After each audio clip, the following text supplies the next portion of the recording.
All right, so our first story is about Russia filing charges to seize assets from a Russian businessman.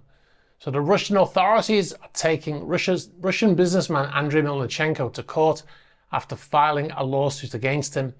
Obviously, if you watch the channel frequently, you'll know Andrei Melnichenko is the owner of multiple superyachts, which we'll go into in a second.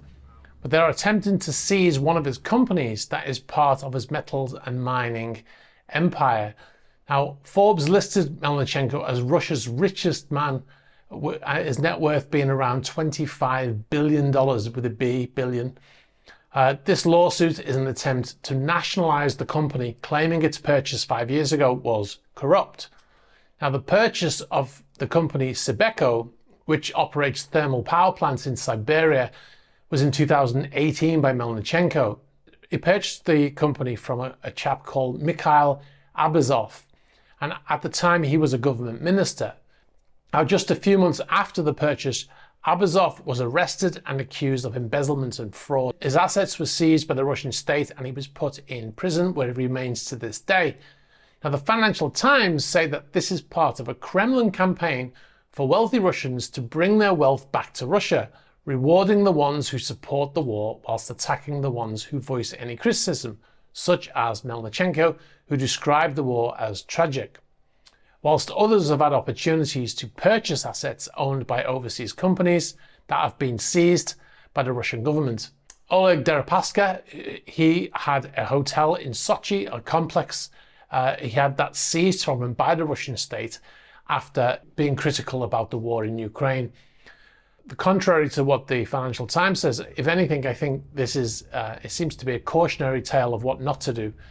If all of their wealth was in Russian banks, the state could very easily seize it.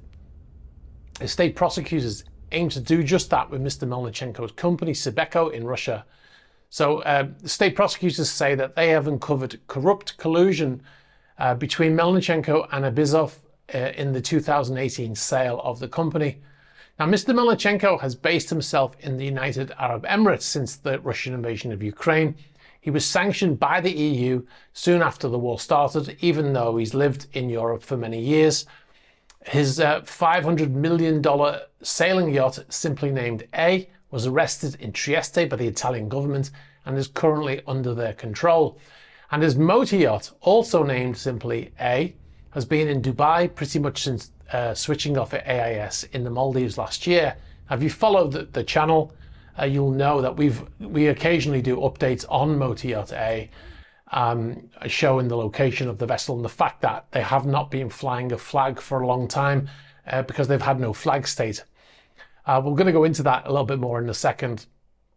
Now, in 2022, what appears to be an attempt to avoid his main companies being sanctioned, a day before he was placed on the sanctions list, he removed himself as the beneficial owner of both Eurochem and Suez, leaving his wife as the main beneficiary, but she was quickly also added to the sanctions list.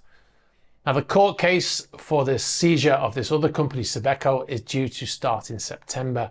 We'll obviously bring you updates as and when.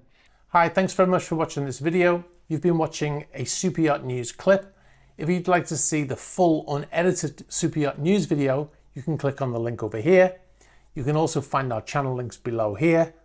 And if you'd like to see more shorter videos like this one, be sure to subscribe to this channel.